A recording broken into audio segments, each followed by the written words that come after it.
Segunda Crônicas, capítulo 34, versículo 14 a seguir. O livro da lei é encontrado. Enquanto recolhiam a prata que tinha sido trazida para o templo do Senhor, o sacerdote Ilquias encontrou o livro da lei do Senhor que havia sido dada por meio de Moisés. Ilquias disse ao secretário Jafá: encontrei o livro da lei no templo do Senhor, e entregou a Jafá. Então Jafá levou o livro da lei ao rei e lhe informou: teus servos estão fazendo tudo o que lhes foi ordenado. Fundiram a prata que estava no templo do Senhor e a confiaram aos supervisores e aos trabalhadores. E acrescentou: o sacerdote Ilquias encontrou-me um livro, e Jafá leu os trechos do livro para o rei. E assim que o rei ouviu as palavras da lei, rasgou suas vestes e deu ordens a Ilquias e a Ecai, filho de Jafá, e de Abidom, filho de Mica, ao secretário Jafá e auxiliar real Acaçais: vão consultar o Senhor por mim e pelo remanescente de Israel e de Judá acerca do que está escrito neste livro que foi encontrado. A ira do Senhor contra nós deve ser grande, pois os nossos antepassados não obedeceram à palavra do Senhor e não agiram de acordo com tudo que estava neste escrito. E Ilquias e aqueles que o rei tinham enviado com ele foram falar com a profetisa Ulda, mulher de Salom, filho de Tocate e neto de Arás, responsável pelo guarda-roupa do templo, e ela morava no bairro novo de Jerusalém. Ulda lhes disse: assim diz o Senhor, o Deus de Israel: diga ao homem que os enviou a mim, assim diz o Senhor: eu vou trazer uma desgraça sobre este lugar e sobre os seus habitantes, e todas as maldições escritas no livro que foi lido na presença do rei de Judá, porque me abandonaram e queimaram incenso a outros deuses, provocando a minha ira por meio de todos os ídolos que as mãos deles têm feito. Minha ira arderá contra este lugar e não se apagará.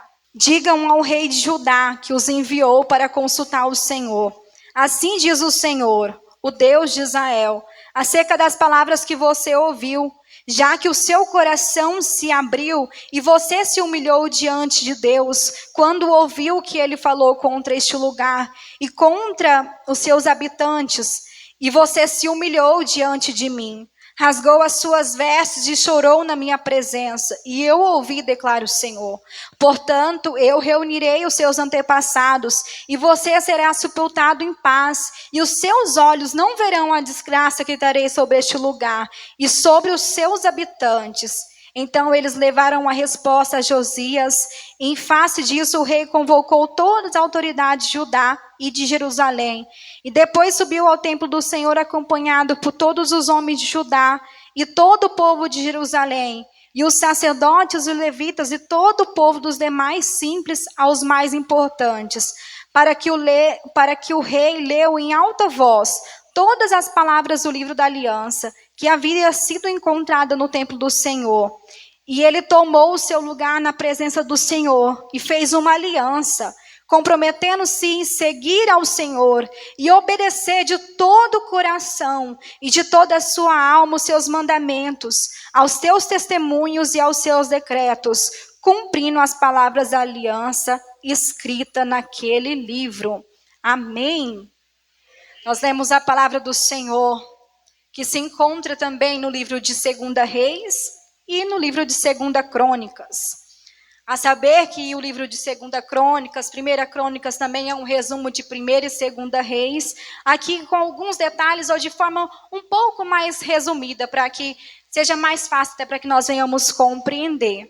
Nós vamos falar hoje sobre a profetisa Ulda, uma mulher que se pouco é falado e teve uma aparição repentina, curta, mas de extrema necessidade.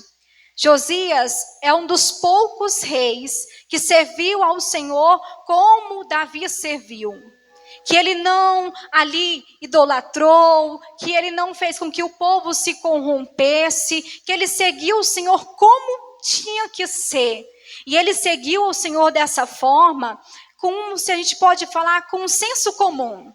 Porque todos nós, independente se servimos o Senhor ou não, nós temos um senso comum de coisas certas ou erradas, não é verdade?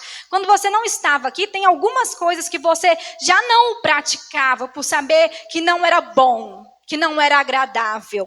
Como matar talvez uma pessoa, como alguns outros crimes, algumas falácias, você já sabia que não era bom. Então esse era um senso comum.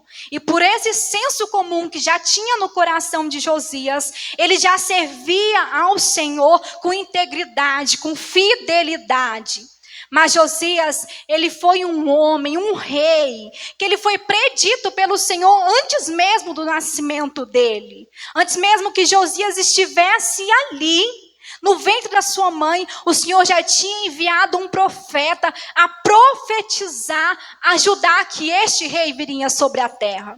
O Senhor, certa feita, enviou um profeta, que não se fala qual era o nome dele, enviou para que ele profetizasse contra Judá, falando que um rei viria, e que um rei que ele colocaria por terra todos os altares que tinha sido colocado naquela cidade, para adorar outros deuses com D minúsculo, para idolatrar, para poder profanar, porque o povo daquela época já era profano.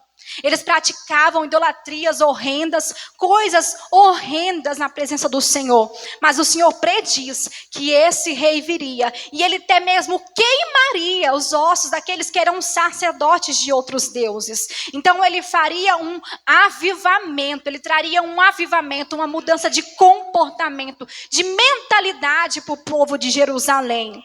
E este profeta, olha, uma história tão interessante e que eu tomo como exemplo e que quero cada vez mais seguir esse exemplo, porque o Senhor falou a esse profeta: você vai profetizar e por onde você for, você não vai voltar. E se te oferecerem alguma coisa para beber, você não beberá. E se te oferecerem alguma coisa para você comer, você não comerá.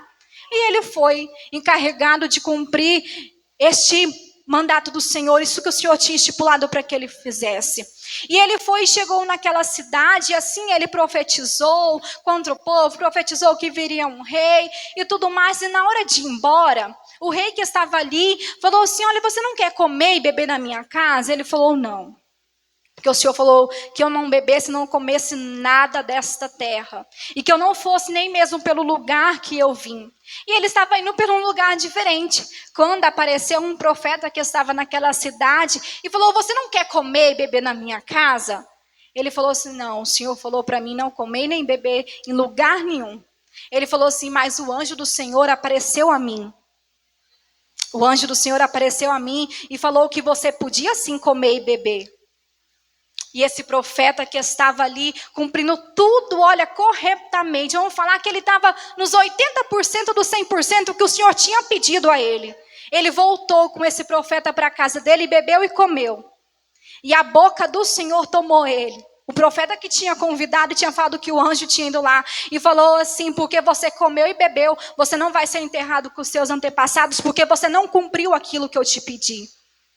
E esse profeta, voltando pelo lugar que ele achava que estava tudo certo, veio um leão e comeu ele. E o matou. E sabe o que aconteceu com o profeta que falou que o anjo tinha aparecido e o anjo não apareceu coisa nenhuma? Nada. Não aconteceu nada com ele. Está vendo como por poucas coisas nós podemos perder a nossa bênção? Por não ter convicção no que o Senhor confiou a nós, no que Ele entregou a nós, nós podemos deixar com que o inimigo roube a nossa coroa. Olha só que intrigante, era um profeta, era um homem de Deus. Profetizou nada com nada, mentira, o outro acreditou, foi morto pelo leão e realmente não foi enterrado com seus antepassados. E se a gente vê, essa questão de ser enterrado com os antepassados, era uma questão de honra. Você morrer e ser enterrado onde o seu pai, sua mãe, seus avós também foram enterrados. E ele não teve essa honra na morte dele. Aquele profeta viu o que tinha acontecido, falou: então recolhe, os restos mortais e faça uma cova para ele, enterre. E quando eu for morto, eu quero ser enterrado no mesmo lugar dele. Mas ao profeta que entregou a profecia falsa, nada aconteceu. E ele viveu bem bom até o final da sua vida.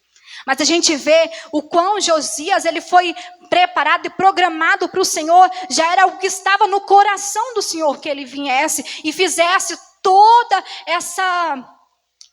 esse avivamento, realmente, mudança de pensamento, mudança de intenção no coração que o povo estava fazendo perante o Senhor. E quando ele veio, ele começou a reinar com 8 anos de idade. Muito cedo, o seu pai tinha falecido, reinou apenas 2 anos e já fazia o que era contra a vontade do Senhor. Está vendo como não é sobre tempo? Tem pessoas que já entram na presença do Senhor e já começam a fazer tudo tão errado, mas naquele tempo, eles não participavam dessa graça que nós participamos. Nós participamos de uma graça que às vezes a gente acha até que é infinita, que nunca vai acabar. Que o Senhor sempre vai nos perdoar, sempre vai ter uma nova oportunidade. Eles não participavam dessa graça que nós participamos pelo sangue de Jesus que foi derramado na cruz do Calvário. Nós hoje somos totalmente dependentes dessa graça, porque nós realmente somos falhos, errantes. E os reis também eram, mas eles não participavam. E com apenas 2 anos, o seu pai foi morto e ele foi colocado no lugar do seu pai. E ficou incumbido a sua mãe e a sua avó ensinar o menino o que devia ser feito. E ali aconselhado pelos anciões, mas seguindo sempre esse que eu estou falando para vocês, um senso comum do que era o correto a fazer, que o Senhor já tinha implantado no coração dele. Ele foi seguindo e ele foi limpando a cidade, e ele foi purificando, trazendo purificação, ajudar, trazendo um renovo para esse povo espiritual, tentando fazer tudo correto e certo na presença do Senhor. E ele pediu que o templo também fosse ali de alguma forma restabelecido, e naquele momento que ele envia os sacerdotes, é encontrado os pergaminhos da lei do Senhor. A lei que o Senhor tinha confiado a Moisés foi encontrada e ele nunca antes tinha lido e nem sabia do que se tratava. Mas o sacerdote veio e leu na presença dele. E nós vemos que temor que é esse que Josias tinha, porque quando foi lido a lei perante ele, ele rasgou as suas vestes. Ele temeu porque ele sabia que tudo que estava sendo feito ali era totalmente contrário à palavra do Senhor. Era totalmente contrário à vontade do Senhor. É por isso que eu falo que muitas das vezes nós não queremos ter esse contato tão íntimo com a palavra, ou sempre damos a desculpa que nós não entendemos. Mas eu estou lendo, eu não estou entendendo nada. Mas eu estou lendo, eu não consigo entender nada. Mas quando nós temos esse comprometimento de lermos a palavra do Senhor e colocar em prática, nós vemos como errante nós somos, como pequenino nós somos, como pobres e necessitados, como fala a palavra do Senhor, que nós somos na presença dEle e dependentes dEle, para que Ele venha nos ensinar por intermédio do Espírito Santo de Deus. Então, este jovem rei, ele naquele momento, ele caiu na presença do Senhor, ele se humilhou na presença do Senhor. Ele rasgou não só as suas vestes, porque certa feita o Senhor até repreendeu os reis e falou: eu não quero mais que rasguem as vestes, mas que vocês comecem a rasgar os seus corações em minha presença. E foi exatamente o que antes mesmo que o Senhor falasse, Josias já tinha feito. Ele já tinha ali rasgado o seu coração naquele ato de rasgar as suas vestes na presença do Senhor, reconhecendo que não só aquele povo, mas até ele precisava que o Senhor o perdoasse e perdoasse aquela nação. E naquele momento nós vamos chegar, quem era essa profetisa, quem era essa mulher que apareceu por um breve momento?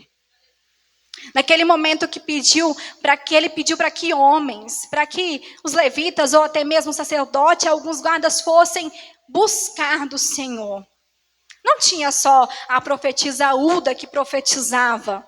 Na verdade, ela profetizava com profetas que nós conhecemos bem. E tem até livros dele na Bíblia. Tinha Jeremias, tinha Sofonias, que eles profetizavam na mesma época que ela, eram contemporâneos dela. Então, eles profetizavam no mesmo tempo. Mas naquele momento, naquela hora certa, chegou à casa dela um pedido de: o que o Senhor tem a me dizer? O que o Senhor tem a me falar? Porque o profeta nada mais é do que uma carta de Deus. Nada mais é do que um transmissor da vontade, do juízo e da reconstrução da parte do Senhor. Porque quando nós nos colocamos neste lugar, quando o Senhor confia a nós o ministério de profeta, quando o Senhor confia a nós esse dom de profetizar, o Senhor está confiando a nós ser porta-voz da palavra dEle. E nós fazemos juízos, nós fazemos, o Senhor te ama, o Senhor está contigo, mas nós também falamos, arruma a sua casa, ajeita as coisas. E naquele momento, esses homens chegaram na casa de Uda. Nós vamos ver aqui que essa era uma mulher comum, como muitas nós que estamos aqui, porque ela era casada, e o seu marido tinha também um ministério, ele era guarda do guarda-roupa, que guardava as roupas e os utensílios, então, ou seja, 2 obreiros. Eles tinham vida ministerial. E quando chegou na casa dela, nós vamos ver que era um povo que tinha pai, tinha mãe, e foi falando quem era pai, quem era mãe, e o esposo e tudo mais, e chegou e não dá detalhes. Nós não conseguimos nem conjecturar se ela era mãe já, se ela tinha filhos, qual eram os afazeres dela além de profetisa, se ela fazia mais alguma coisa, porque realmente foi muito breve, mas a palavra que ela carregava era muito pontual. E era de acordo com o que o Senhor queria fazer naquela nação. Está vendo como às vezes nós nos achamos pequenos, limitados, mas como às vezes Deus, Ele nos confia palavras que vão mudar gerações.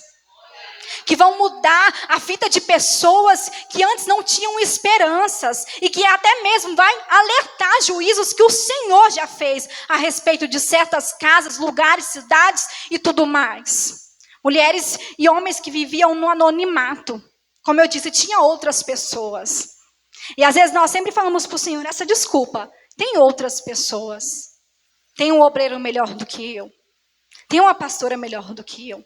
Tem alguém que é muito mais crente do que eu. Mas naquele dia, Uda não deu essa resposta aos homens que chegaram.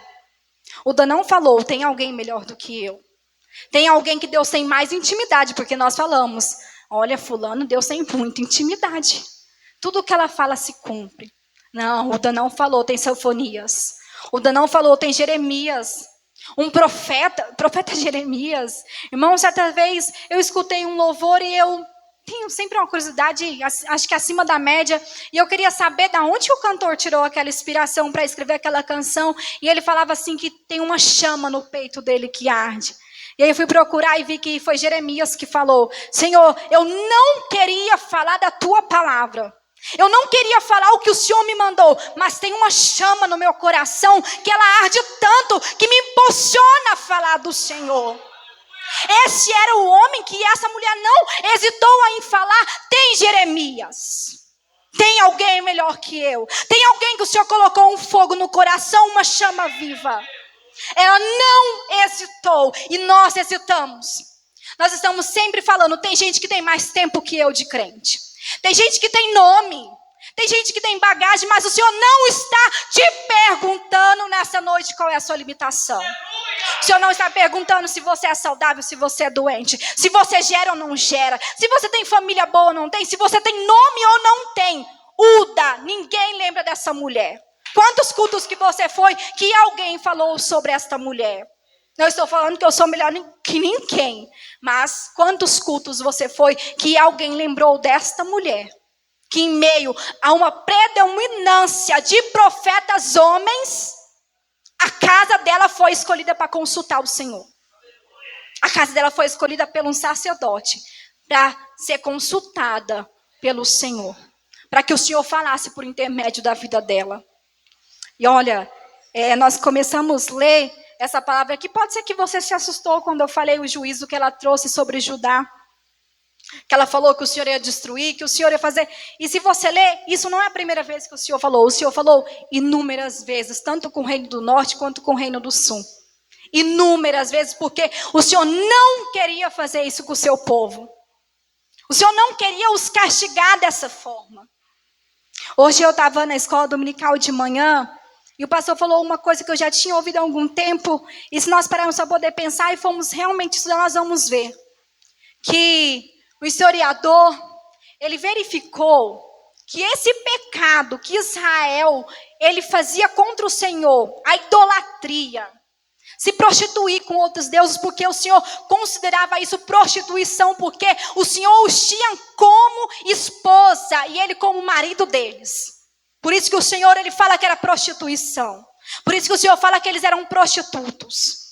É por isso que essa palavra é tão dura, porque o Senhor os considerava acima da média. O Senhor os considerava algo muito importante, nação santa, nação escolhida e separada para Ele, para Ele viver com eles. É por isso que o Senhor, Ele queria tantas vezes alertar, talvez essa paciência que o Senhor tem, nós não temos com as pessoas. Nós não temos com os nossos cônjuges, nós não temos com os nossos filhos, nós não temos essa paciência de sempre exortar, falar, eu quero que você muda porque isso e isso vai acontecer. Isso e isso vai acontecer, mas o Senhor por diversas vezes falou. E aí nós vemos que ela fala realmente o que vai acontecer. Mas logo depois, como um dos modos que o Senhor usa os seus profetas, que não é só para poder desolar, não é só para destruição, ela trouxe consolo ao coração de Josias. Falando para ele que aquele povo seria realmente escravizado, aquele povo realmente seria destruído, mas ele não. Ele descansaria com seus antepassados em paz. Ele não veria a ruína de Israel. O Senhor estava dando àquele homem a maior honraria. Eu acabei de falar para vocês que o profeta que saiu com a incumbência de profetizar antes mesmo que ele nascesse, não teve essa honraria, mas Josias teve. De ser enterrado em paz. Dos seus olhos não vê a destruição de Judá, nem do reino do norte, nem do reino do sul. Ele descansou em paz, sabendo que em todo momento, enquanto ele lutava para que o povo parasse de idolatrar, para que o povo servisse ao Senhor, o Senhor estava com ele. E aí nós vamos conversar sobre algo que é muito importante nós lembrarmos. O Senhor não nos chamou como agentes do caos. Porque às vezes nós confundimos profetizar, consolar, exortar com ser agente do caos. O que é ser agente do caos? Eu vou falar e você vai puxar na sua mente se você conhece alguém assim. Não tem aquela pessoa que ela chega perto de você, ela vê que às vezes as coisas não estão andando muito bem e ela nunca tem uma palavra de paz. Ela nunca tem uma palavra de restauração. Ela sempre vai falar, ai, ui. É só isso que ela tem para poder transmitir a você. Que vai ser muito ruim, que está muito ruim, que não vai dar certo, que não vai para frente, que o Senhor rejeitou, que acabou. Nós não somos agente do caos. Nós somos profetas do Senhor. Nós somos profetisas do Senhor. Nós estamos nessa incumbência de exortar, mas consolar. Porque o Senhor, Ele não tem prazer em que nenhum de nós se percamos. Essa é a realidade. O Senhor não tinha prazer que Israel se perdesse. O Senhor não tinha prazer que eles fossem assolados, que as suas cidades fossem destruídas, que os muros fossem destruídos, que as suas crianças fossem mortas, que os seus filhos, que os príncipes, que os reis. Ele não tinha esse prazer. Então, por isso que o Senhor consolava. E outra coisa, como eu estou falando, o Senhor não nos chamou para ser agente do caos. Sabe por quê? Mesmo o Senhor falando que Ele estava fazendo isso contra Israel, Ele tinha dado até limite para que isso acabasse. Em 70 anos, eu trarei vocês de volta. Em 70 anos, eu ajuntarei vocês e vocês serão novamente o meu povo. E eu estarei com vocês novamente.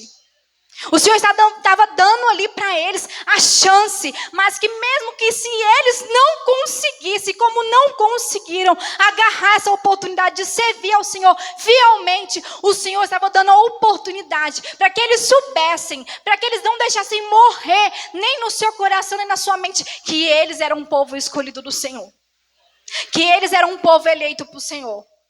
Possa ser que por algum motivo você acha que o Senhor te rejeitou de algum modo, que o Senhor rejeitou algum propósito que você fez, mas o Senhor está falando que não rejeitou. O Senhor está aqui nessa noite para te ativar ministerialmente, para que você tenha desejo de levar esta palavra. Para que você tenha desejo de anunciar aqueles que estão aí fora necessitados do amor e do cuidado do Senhor. Para que você tenha desejo, para que você tenha ousadia de sair deste lugar que você não tem coragem, para estar aqui neste lugar, ou estar lá fora, ou estar num ponto de culto, ou estar na rua, para que você tenha ousadia de participar dos 5 ministérios do Senhor. Para que você seja um evangelista. Para que você seja um pastor ou uma pastora. Para que você seja um mestre. Para que você ame tanto esta palavra e ame tanto falar desta palavra que as pessoas vão falar assim: rapaz, essa pessoa tem algo diferente. Ela sempre tem uma palavra de conforto. Ela sempre tem uma palavra de encorajamento. Nós temos que ser encorajadores. Nós temos que ser aquele tipo de pessoa que quando você vê uma pessoa caída, você fala: não, meu irmão, você não vai ficar assim não. Não é assim que o Senhor quer te ver. Não é para isso que o Senhor te chamou. O Senhor te chamou para você ir além. O Senhor te chamou para poder fazer mais. E às vezes nós entendemos que, como o apóstolo falou, limpar a igreja é pequena coisa, é sem necessidade, porque já tem quem faça. Às vezes nós pensamos que ter uma célula na casa de uma pessoa é pouco. Às vezes nós achamos que nós somos incapazes de falar do amor de Deus, mas para pensar um pouco, se às vezes não é até um egoísmo da nossa parte, nós estamos sentados aí, sendo alimentados dia após dia, e não poder abrir os nossos lábios e falar que o Senhor escolhe os improváveis, que o Senhor escolhe as coisas loucas deste mundo, que o Senhor escolhe os tolos para confundir os sábios. Que seja mais objetivo. Você pode falar: mas eu sou burro. O Senhor escolhe os burros para confundir os inteligentes. O Senhor está dizendo: não tem limitação. Não tem o que você fale para mim, que eu vou entender porque você não está fazendo aquilo que eu confiei a você. Aquilo que eu pedi para que você fizesse. Nós entendemos realmente que tem um tempo de amadurecimento. E esse tempo de amadurecimento nos custa alguns prazeres que nós temos. Qual prazeres este? O nosso ego. Essa é minha personalidade. Eu sou assim, vou morrer assim. A síndrome da Gabriela. Nos custa a nossa palavra. Porque às vezes nós queremos cumprir a nossa palavra. Mesmo o Senhor tendo falado que não é desse jeito, não é onde você está, não vá. O amadurecimento nos custa esses prazeres momentâneos que nós temos. Nos custa o nosso egoísmo. Nos custa o nosso orgulho. Amadurecer no Senhor nos custa tudo isso. Mas é um custo que vale a pena pagar. É um custo que vale a pena você perder para você ganhar no Senhor. É um custo que vale a pena entregar a sua vida ao Senhor e deixar esses prazeres momentâneos de lado. Quantas vezes, irmãos, eu fui questionado: o que eu estou fazendo aqui nessa cidade? Por que morar em tal lugar? Por que morar com tal pessoa? Por que não trabalhar? Por que ficar em casa? Por que isso? Por que aquilo? Irmãos, eu devo somente ao Senhor respaldo da minha vida, do que eu estou fazendo. Lógico que eu não posso ser uma pedra de tropeço nunca para os meus irmãos, mas o que o Senhor está me pedindo, o que o Senhor está me ordenando, cabe a mim, uma particularidade com Ele, cabe a você ser sensível à palavra do Senhor. Olha, esse profeta, vamos falar bem a verdade. Esse profeta que morreu, matado por um leão, ele tinha feito o que às vezes nós não temos coragem. Ele saiu da casa dele, ele profetizou, ele falou que muitos profetas tinham medo, choravam para que o Senhor não fizesse isso com eles. Jonas, ele mesmo fugiu para não fazer o que esse profeta fez, mas ele não foi obediente à voz do Senhor. Você quer ser uma mulher que constrói alguma coisa? Você quer ser uma mulher que restaura alguma coisa? Seja obediente à voz do Senhor. Não se deixe enganar. Não se deixe ser levada. Porque um anjo me falou. Porque um anjo veio até a mim. Independente de quantos anjos venham, se veio, se desceu, que anjo que foi, continue confiando na palavra que o Senhor te confiou. Eu já presenciei, não só aqui, mas em muitos lugares, pessoas que estavam próximo a receber a sua bênção. Pessoas que a gente falava assim: tem potencial, vai vencer, vai fazer, vai avançar, sendo levada por palavras que não eram da parte do Senhor. Pessoas que estavam aqui, tinham realmente chamados de obreiro. Um dia chegou aqui diante do apóstolo e falou assim: eu não quero mais congregar com o senhor, porque me ungiram a pastor no monte e o senhor não reconhece o meu ministério. Porque o senhor falou com aquele homem e ele estava lá e ele era cheio de Deus mesmo. Vocês estão vendo o perigo de nós escutarmos a voz e falar: não, é o senhor que está falando, só porque a pessoa falou, assim diz o Senhor. Eis que eu te digo da parte do Senhor. Assim está falando o Senhor com você. Vendo o perigo de nós não confiarmos no que o Senhor nos ordenou, do que o Senhor nos falou no dia que Ele nos chamou e colocou homens e mulheres para poder orar a favor do nosso respeito e falar: o Senhor te chamou para isso, o Senhor te chamou para aquilo. Mas todos nós, independente se é dom ministerial ou dons espirituais, nós somos evangelistas.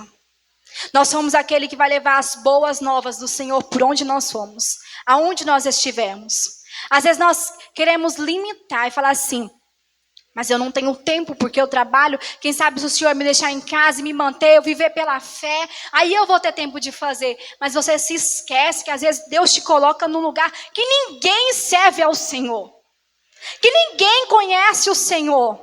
E naquele momento de aflição, sabe por quê? Quantas vezes quando nós ficamos só no nosso meio aqui, convivendo com as pessoas que são cristãs, é tudo muito bom, todo mundo está sendo ali transformado por Deus, todo mundo tem um caráter já bacana, uma personalidade já bacana, nós ficamos ali acostumados, mas quando nós ficamos no meio de pessoas que não conhecem o nosso Deus, ou que conhecem, mas não querem servir a Ele, nós vemos como as pessoas estão necessitadas do Senhor.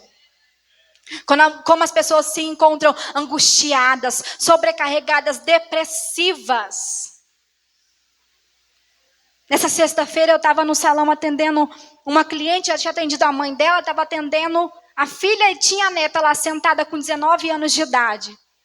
Ela estava ali e ela começou a falar que a mãe dela uma certa vez bateu nela e bateu de uma forma muito agressiva, com socos, com tudo que tinha na mão, e ela já era mais velha, tinha uns 15 anos, e aí ela começou a falar, e desse assunto ela começou a falar: mas tem 4 anos que eu estou com depressão, tem 4 anos que eu estou depressiva e eu não tenho alegria na minha vida.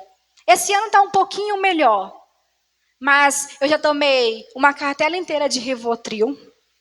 Eu já tentei me matar com faca, e aí a mãe dela tomou a palavra e falou: eu estava gestante, tive que aloitar com ela no chão para tirar a faca da mão dela. Eu já me cortei, eu já fiz isso, já fiz aquilo, eu já chorei, porque eu vi a minha mãe depressiva, minha mãe também teve crise, e você vê que aquela família toda destruída. Ah, porque a minha avó separou do meu avô e por isso a minha mãe ficou depressiva, teve crise de pânico, eu também tive. E você vai vendo uma família toda destruída. E às vezes por pequenas coisas que nós não conseguimos realizar na nossa vida ou não dá certo, nós nos frustramos no Senhor. Falamos: ah, mas o Senhor prometeu que seria assim, assim. E o Senhor fez assim, assim. E nós começamos a questionar Deus por essas coisas, mas nós nos esquecemos que tem pessoas lá fora vazias, que não tem a presença do Espírito Santo. Quando foi falado aqui nessa noite, abra mão do seu orgulho, como Josias ele abriu, e reconheça que você precisa do Senhor. Que se você não tem força nem para escutar este culto, talvez é tão cansado que olha, fala para o Senhor. Quantas vezes eu me encontrei neste lugar: Senhor, eu não posso, eu não sei mais o que fazer, eu estou cansada, estou sobrecarregada, estou desanimada. Senhor, eu quero desistir, eu quero parar. E o Senhor falou: não vai parar. Eu te escolhi. E assim o Senhor está falando com cada um nessa noite. Por isso que o Senhor está falando que quer ativar mulheres e homens ministerialmente aqui nesta noite. Por isso que o Senhor está falando que chamou mulheres para poder fazer coisas que elas não têm feito.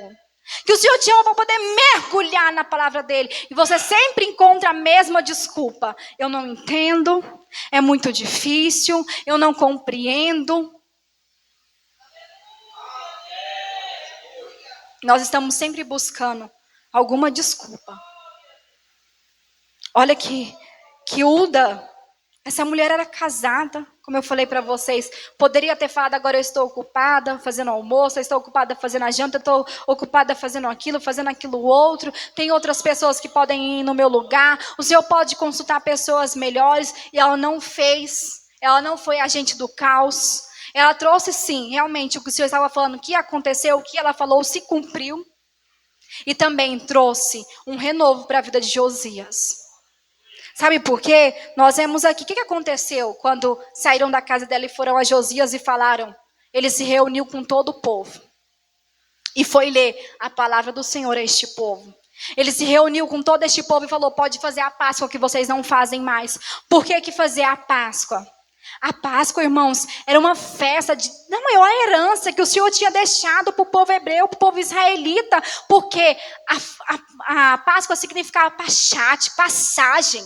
Eles tinham saído do Egito, estavam junto com o seu Deus e podiam adorar a qualquer momento, podiam servir em qualquer momento. Então ele estava estabelecendo a identidade daquele povo. Ele estava estabelecendo que aquele povo poderia novamente voltar a adorar o só Deus, o Deus que tinha resgatado eles. Então este homem, naquele momento que ele recebe essa palavra que ao mesmo tempo era de confronto para toda a nação, de destruição, ele também é ativado ministerialmente, para ir um pouco mais. Ele já tinha feito tantas coisas, mas era como se o Senhor estivesse dizendo um pouco mais. Eu estou pedindo para que você vá um pouco mais. Talvez você tenha aí seus 5, 6, 7 anos de crente e fala, é até aqui, o Senhor está falando, ó, mas um pouco mais. E eu estou até me recordando que da outra vez que eu vim aqui, o Senhor falou essa mesma coisa, um pouco mais. Então, o Senhor realmente está falando para mulheres e homens aqui, é um pouco mais. É além disso do que você está pensando. Eu quero te convidar, nessa noite, a se colocar sobre os pés.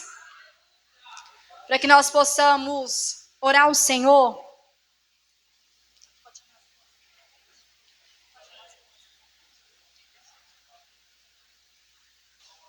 Com a autorização do apóstolo, eu quero chamar aqui na frente as mulheres que querem ser ativadas ministerialmente. Não por intermédio da Ana, mas por intermédio do Espírito Santo de Deus que se faz presente aqui e confiou essa palavra. Se você acha que é com você que o Senhor está falando, que você tem um pouco mais a viver, eu quero te convidar aqui na frente.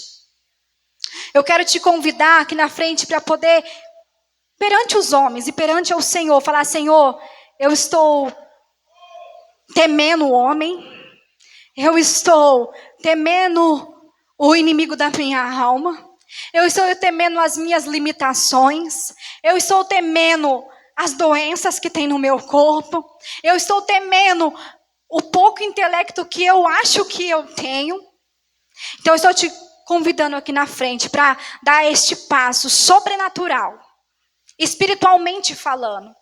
Não encare isso como mais uma vez que você vem aqui na frente, mas como algo que você está falando, como Josias saiu com aquela palavra de exortação, sim. Se você não tem feito, comece a fazer. Essa é a palavra de exortação do Senhor nessa noite. Se você não tem feito, comece a fazer. Se você parou de fazer, volte a fazer o que o Senhor te incumbiu. E também uma palavra de encorajamento. O Senhor, Ele te dará paz. Você descansará na paz do Senhor. Na paz que excede todo entendimento. Na paz que vai além das nossas adversidades. Além das nossas limitações, dos nossos problemas. Além do caos que pode se encontrar ao seu lar neste momento. É essa paz que o Senhor vai nos encontrar nesta noite.